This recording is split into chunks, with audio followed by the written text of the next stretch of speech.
Soy Eric Vargas, soy asesor legislativo en la Cámara de Diputados del Grupo Parlamentario de Morena. Me especializo en materia de energía, medio ambiente y recursos hidráulicos, que es agua. El pasado 30 de septiembre se presentó la iniciativa de reforma eléctrica por parte del presidente de la República, en el cual pues bueno, va alineado mucho con el Plan Nacional de Desarrollo y con el proyecto de la Cuarta Transformación. Es un proyecto bastante, bueno, yo diría que es la reforma de la legislatura e inclusive podría decir que de este proyecto de la 4T.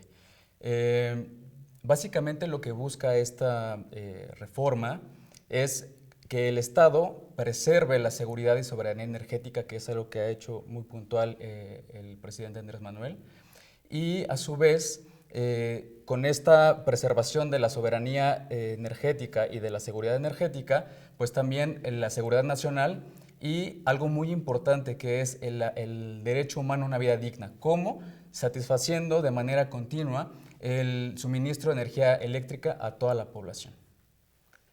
Este modelo de parlamento abierto es algo muy reciente, ha tomado mucha fuerza desde la legislatura pasada, desde la 64 legislatura, en el cual se le da apertura a la sociedad para poder expresar sus ideas a favor o en contra de determinadas iniciativas. Algo muy importante que debemos de saber es que, a diferencia de la reforma energética del 2013, esta reforma eléctrica da precisamente esa apertura con el Parlamento abierto. Cuando se realizó la reforma energética en el 2013, no existió esa ventana o esa apertura a la sociedad para que ellos pudieran expresar, ya sea a favor o en contra de este cambio en el sector eléctrico. Entonces, es algo muy importante que debemos de tomar en cuenta, que se está escuchando las voces de todos los sectores, sociedad, academia, empresas privadas y, por supuesto, pues la parte del Poder Ejecutivo, ¿no? Y pues bueno, actualmente se están realizando, bueno, se estaba planteando 19 foros.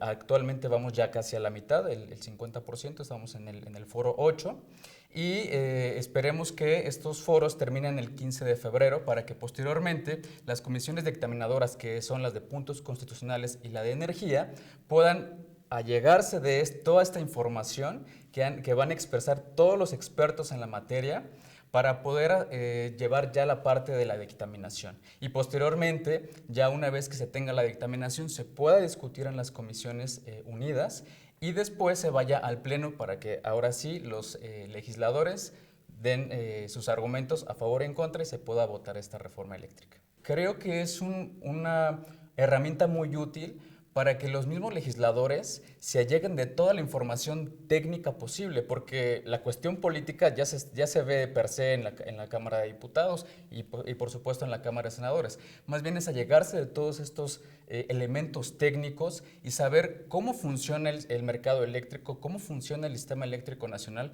porque también no es un tema sencillo, es un tema muy complejo que, pues sí, efectivamente no existe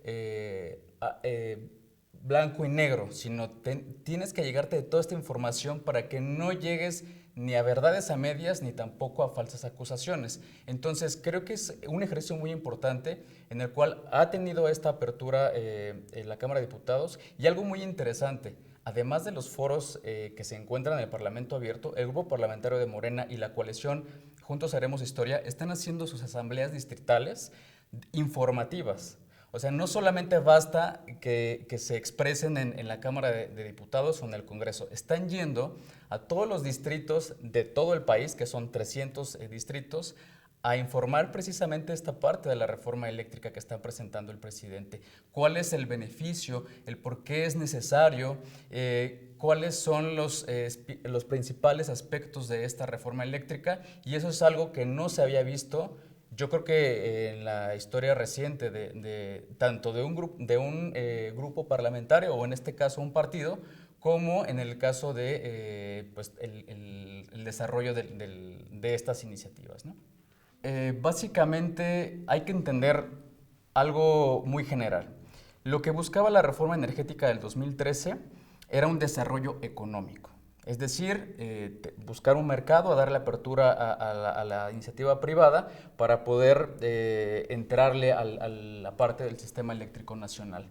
Eh, Obviamente estaba pegado a los objetivos de esa administración. En cambio, en esta nueva administración, pues tiene un sentido más nacionalista, ¿no? Preocuparse más, dar ese sentido social. Entonces, algo muy importante, como lo comenté en un principio, que tiene que ver con preservar la soberanía y la seguridad energética, pues es que todos tengan acceso a la energía eléctrica con tres cosas muy fundamentales: que sea suficiente, que sea de calidad y que sea a precios asequibles, que eso es algo importantísimo y que pues con esta reforma eléctrica se está reforzando estas premisas, ¿no? Otra cosa que te puedo yo comentar sobre los aspectos relevantes de la reforma eléctrica es terminar, como bien lo comentabas, ¿cuáles son estos vicios? Pues bueno, algunas figuras que se habían distorsionado en las administraciones anteriores y que pues bueno, obviamente abusaban, ¿no? O sea, es una parte muy importante porque también pueden afectar a las finanzas tanto del Estado como también a todas las personas que, pues de a pie, ¿no? A toda la población. Un ejemplo muy claro es la figura del autoabastecimiento. El autoabastecimiento como tal, desde mi punto de vista, no es malo. ¿Qué quiere decir el autoabastecimiento? Que cualquier persona pueda satisfacer o generar su propia electricidad para sí mismo. Y en su momento se hizo con dos objetivos principales. El primero, que cualquier persona, cualquier familia pudiera generar su propia electricidad para generar un ahorro en su economía. Y segundo, que las empresas privadas o las empresas en general también lo pudieran hacer, generar su propia electricidad, pues para bajar los costos administrativos. Eso se entiende perfectamente y creo que todo el mundo está de acuerdo. ¿Qué pasa? Que más adelante, conforme va pasando el tiempo, pues empiezan a ver que puede ser un negocio.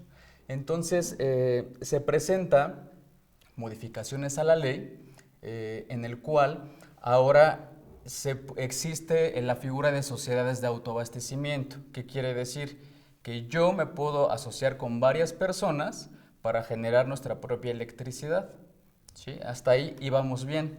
Sin embargo, las empresas privadas, ¿qué empiezan a hacer? Pues bueno, hay una empresa, supongamos una empresa privada que genera su electricidad, pero como ve que pues resulta rentable, invita a otras empresas para poder estar en la misma sociedad.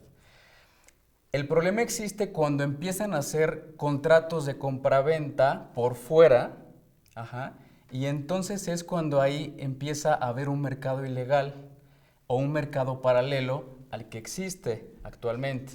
Es decir, CFE, en este caso, como siempre ha sido la figura que ha suministrado tanto a toda la población como a la industria. Después, con la reforma del 2013, hay una apertura para que no solamente CFE le dé electricidad a las empresas, a las industrias donde se consume la mayor cantidad de electricidad, sino también ya ahora a los privados. Este es por una parte el mercado que existe legalmente, pero el problema es cuando las sociedades de autoabasto se saltan ese mercado y hacen uno paralelo. Es decir, yo tengo mi sociedad, les invito a todos ustedes para que sean socios y me paguen una acción en 100 pesos. Entonces, eso, hasta ahí no hay ningún problema, me aprovecho de los beneficios que me da esta figura de autoabastecimiento, pero el problema es cuando yo hago negocio contigo. Entonces te digo, oye, ¿cuánto te estás pagando por la electricidad? No, oye, pues yo pago 100,000 pesos al mes de electricidad. Bueno, pues hacemos un negocio y en lugar de pagarle a CFE 100,000, pues yo te lo dejo en 80,000. Perfecto. Entonces, eso hace lo que se llama y se conoce ahora como autoabastecimiento simulado, que ahora ha sonado muchísimo, inclusive no tiene mucho, están sonando mucho la parte de OXXO que está haciendo este tipo de prácticas, ¿no? Pues bueno, eso es en general, ¿no? No solamente era por darte un ejemplo OXXO, pero en general no solamente lo hacen ese tipo de empresas, sino son muchísimas. Entonces estamos hablando que al final de 233 empresas o sociedades de autoabasto que están bajo el resguardo de esta figura, pues casi la mitad hacen un autoabastecimiento simulado. Estamos hablando de 109 sociedades de autoabastecimiento. ¿Qué afecta? ¿Por qué hace tanto hincapié en la reforma eléctrica y por qué lo ha hecho tanto del conocimiento la CFE y el gobierno de la 4T? Pues porque simple y sencillamente es aprovecharse de una figura noble y sacarle el mayor provecho. ¿Por qué? Porque en las sociedades de autoabastecimiento lo que debería de ser es, y es totalmente entendible, es, pues si yo genero mi propia electricidad, pues yo no necesito a lo mejor comprarte a ti, pero sí necesito utilizar todas las líneas que luego vemos ahí, los postes y todas las grandes torres cuando vamos en carreteras o en algún otro lado, esas son las líneas de transmisión. Entonces yo necesito utilizar esas líneas, solamente eso, para poder aprovechar mi electricidad. Entonces el gobierno te dice, bueno, está bien, entonces tú no me pagues el 100%, págame menos. Ahí no hay ningún problema. El problema es cuando empiezan a aprovechar, si de por sí yo ya te estoy dando barato a la persona que le estoy vendiendo, pues yo ya me estoy aprovechando de ese subsidio o de ese apoyo o de ese incentivo para poder tener estos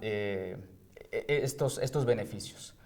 Algo muy importante que debemos de entender y que muchos expertos, críticos de la reforma dicen, es que las empresas privadas, pues ellos aportaron para la infraestructura de las energías renovables y pues por eso pagan menos. Sí, estamos de acuerdo. Eso se hizo a partir del 2008-2009, en el cual se dijo, bueno, como queremos impulsar las energías renovables, que no haya ningún problema. Todos los generadores, autogeneradores que puedan instalar sus propias plantas de electricidad, ya sea eólica o solar, puedan pagar menos. Entonces, ¿cómo? Eso es a través de un incentivo, ¿no? Es como un incentivo para que puedas venir aquí e invertir. El problema es que si tú ya tienes ese beneficio de pagar menos por esa infraestructura, te aproveches todavía y pagues, y más bien hagas negocio con alguien más, en lugar de que sea lo justo, ¿no? Que vayas directamente con CFE, que es el que tiene que absorber toda la parte de la utilización de las redes de transmisión, que es lo que decían las torres estas que vemos, la parte de la distribución, que es cuando ya vemos que China ahora se fundió el transformador o se tronó, esa es la parte de la distribución. Y pues bueno, esos son los costos que se aprovechan, ¿no? Entonces, pues ¿qué pasa ahí? Pues hay una merma por parte de la Comisión Federal de Electricidad por dos lados. El primero, porque ya le estabas dando un precio preferente a las centrales privadas para que puedan utilizar tu red. Y segundo, pues te están quitando a tus clientes, ¿no? Te están quitando a los que tendrían que pagarte realmente el 100% de la electricidad como se tiene que generar, y eso pues obviamente impacta las finanzas, como decía, de la CFE, del Estado y por supuesto de todos nosotros, porque nosotros sí pagamos la luz, nosotros sí lo pagamos completo. Entonces, esos son creo que algunos de los vicios que se encuentran en el modelo del sector eléctrico actual. Ahora, hay otro que se llaman los contratos legados. Estos contratos legados funcionan de la siguiente manera. Hay una figura que se llama productor independiente de energía. Esto quiere decir que una central privada puede generar esta electricidad y solamente se puede dedicar a ello, y esta funciona para que se la venda solamente a CFE. También se creó a la par de las sociedades de autoabastecimiento en 1992. Pero el objetivo principal de estas centrales, de estos productores independientes de energía, era que pudieran ayudar a la CFE a poder generar esta electricidad en lugares donde no podía por cuestiones de infraestructura, pero estamos hablando casi ya de cerca de, pues ya 30 años, ¿no? O sea, ya hace muchísimos años. Entonces, no había la tecnología que hay ahora, no habían los avances tecnológicos que hay ahora, entonces, pues era entendible, ¿no? Si no tiene recursos en ese momento la CFE para poder generar y llegar a todas las casas, pues bueno, que me ayude las empresas privadas a generar, pero yo les compro a ellos directamente. El problema fue que cuando empieza la reforma energética del 2013, todos estos contratos solamente se abocan a que ellos les compren, que CFE le compre a ellos a contratos de 20, 25 años y, y CFE con una capacidad mayor no pueda comprar su propia electricidad o no pueda aprovechar su propia electricidad. Entonces que sería algo ilógico decir, ¿para qué saco yo, por ejemplo, hablando de naranjas, ¿no? ¿Para qué yo tengo más naranjas si él ya me las está comprando? Entonces, yo se las tengo que comprar. Entonces, pues no tiene que, sí, pues tengo ahí el huerto, tengo yo el terreno, tengo todo eso, pero ¿para qué voy a invertir en esto que ya estoy atorado o ya estoy condicionado aquí a 20, 25 años a comprarles a ellos? Ahora, otra parte, estos contratos, como son a largo plazo, pues le conviene a cualquier empresa. Uno va a pedir un crédito para invertir, es decir, si no tenían infraestructura, y muchos de ellos no tenían infraestructura, entonces, oye, ¿sabes qué? Quiero construir una planta, pero necesito dinero, entonces van con la banca de desarrollo, ¿no? Pues sí, pero necesitamos que tengas garantía. Ah, pues aquí está este contrato. Tengo un contrato a 20, 25 años con la CFE y me va a comprar tanto tiempo, tanto de dinero y pues aquí esta es mi garantía. Entonces, obviamente a los bancos, pues eso les sirve para garantía. Dicen, bueno, está bien. No se pueden echar para atrás ninguna de las dos partes porque además sería ilógico. Entonces te presto el dinero, entonces inviertes en la planta, generas tu propia infraestructura, le compras a CFE. Ajá, le das una ganancia al final, a CFE le da la ganancia a ellos porque le están comprando. Esa inversión regresa a ellos 2 o 3 veces, inclusive 4 veces más de rentabilidad y al final del contrato, pues ellos se quedan con esa planta y se vuelve competidor directo de CFE. Entonces, por eso también es algo que se busca erradicar, ¿no? O sea, no es que el gobierno actual esté en contra de los privados, no es que el gobierno actual no quiera competitividad, lo que quiere es que sea de manera pareja, o sea, que no se le den más ventajas a los que no tendrían que tenerla. Y por eso mismo es que se quiere hacer esta revisión tanto de los contratos legados como de las sociedades de autoabastecimiento y decir, los que están mal, los que son simulados en el caso de autoabastecimiento, pues se van sencillamente, vámonos. Y los que están de manera legítima, pues siguen utilizando. Y eso lo ha dicho el presidente, y eso lo ha dicho el director general de la CFE, y eso lo ha dicho también nuestro propio coordinador en el grupo parlamentario, que va a ser de esa manera. Lo mismo va a pasar con los contratos. Si se va a hacer una revisión y si ven que son contratos que son abusivos, pues sí, efectivamente se tienen que ir, porque no tendrían por qué estar pagando el CFE ni el Estado, pues más de lo que debería de ser, ¿no? O sea, yo creo que todos dirían, pues sí, que se pague lo justo. Nadie que no estuviera fuera de la realidad diría eso, ¿no? Entonces, esos son los dos temas más importantes. Y otro tema importante, que no es un vicio, pero es algo que han estado recalcando sobre qué va a pasar con las energías renovables, qué va a pasar con la transición energética, pues un punto muy importante que tiene esta reforma eléctrica es que eleva a rango constitucional la transición energética. No solamente se queda en las leyes secundarias, es decir, aunado a que México tiene acuerdos internacionales para cumplir acciones y metas para combatir el cambio climático, pues ahora ya está en la Constitución. No solamente están ya en los tratados internacionales, sino ya le da un rango importante. Entonces, eso es algo que no se había visto en alguna otra reforma energética. Y por lo tanto, sería algo descabellado decir que se va a atentar con las energías renovables o que se va a atentar contra el cambio climático si ya lo estás elevando a un rango constitucional. Es ilógico pensar que se va a utilizar energía más sucia y más cara si ya va a ser un mandato constitucional, ¿no? Obviamente debe de existir una transición, como su nombre lo dice, debe de haber un tiempo, un plazo para que se pueda cumplir. No de la noche a la mañana se va a llegar a las metas que uno quiere o que uno se fije, ¿no? Entonces, eso es como el tema medular. Lo han dicho, lo han reconocido expertos a favor y en contra de la reforma eléctrica, que hay que pasar un tiempo, un plazo, una transición para poder utilizar energías renovables. Y por lo mismo ahorita el combustible que se utiliza para generar electricidad más eficiente y menos contaminante es el gas natural. Pero no vamos a vivir del gas natural siempre. Eso solamente es el puente para llegar a lo que se desea. ¿Qué se desea? Generar electricidad renovable, obviamente que no contamine, que sea amigable con el medio ambiente, que combata el cambio climático, que mitigue las emisiones de gases de efecto invernadero. Y eso se traduce a nosotros en varios beneficios. Primero, en la salud. Segundo, en cuidar a nuestro entorno y medio ambiente. Y tercero, pues obviamente tendríamos energías más baratas, ¿no? Entonces, eso creo que son los temas más importantes que se ha llevado a cabo o que han resaltado mucho en la reforma eléctrica.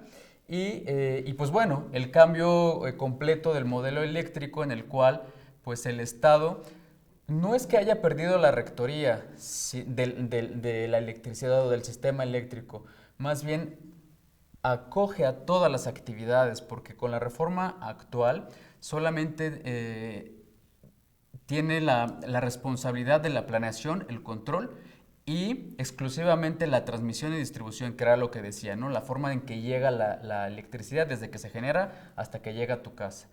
Pero dejaban libre la parte de la generación y la parte del suministro, en el cual, pues, ¿en qué consiste la generación? Que todo el mundo lo ha escuchado, pues bueno, todas estas centrales que generan la energía y que se lleva a sus casas. Y la parte del suministro son todos aquellos actores que les va a comprar energía a los usuarios. Y como ya lo había comentado desde un principio, ya existen actores o ya existen estos suministradores que le van a vender energía a las grandes industrias, pero también da la puerta o la posibilidad de que empresas privadas puedan vender energía a la población. Entonces es algo muy importante que no es que estén en contra de los privados, sino como va a ser una premisa el garantizar el acceso a la electricidad para que pueda contribuir a un derecho humano, a una vida digna, pues el Estado debe de asegurarse que efectivamente le llegue a todos esa electricidad y no se lo puede dejar a manos nada más de los privados. El Estado tiene que ver sobre esta importancia de llegar a este derecho humano a la vida digna, sobre todo pues porque ellos son los que van a garantizarlo, no lo pueden hacer solamente los privados. Creo que esos son los temas más relevantes de la reforma eléctrica y pues por supuesto existen pues discusiones a favor y en contra. Lo mismo sucedió con la reforma energética del 2013, sin embargo, como repetimos al inicio de esta plática, algo importante es la aportación que va a hacer la sociedad al expresar todas sus ideas, ya sea a favor o en contra, o también las inquietudes que puedan tener, porque también se escuchan las inquietudes de la población. Dentro de los foros hay uno que es del canal del Congreso, son los debates que hay, y en esos la gente envía sus preguntas por redes sociales y ahí el presentador hace las preguntas a los ponentes. Entonces es algo muy interesante. Es muy importante poder hacerse llegar tal información. Yo sé que este tema del sector eléctrico puede ser complejo, sin embargo, afortunadamente muchos expertos tienen esa traducción para que todo el mundo lo podamos entender con ejemplos, lo pueda entender de manera más clara y sobre todo pues que estemos enterados. No solamente es decir, bueno, pues a mí no me interesa, no. A todos nos interesa porque la electricidad es fundamental, es un sector que es un sector tan importante que todos los países siempre lo tienen presente. Sin electricidad, las actividades diarias se complican y todos los sectores de la industria pues no pudieran funcionar, no tendríamos celulares, no tuviéramos computadora, no tuviéramos un refrigerador, no tuviéramos televisión, no nos estarían viendo en este momento sin electricidad. Entonces, y en temas generales creo que es muy importante poder acercarnos a esta información. Consulten la página del canal del Congreso, consulten también la Cámara de Diputados, la Cámara de Senadores. Ahí viene toda la información respecto a los foros, respecto a todos los temas relevantes los que abordamos y otros más que ya en específico se están tratando.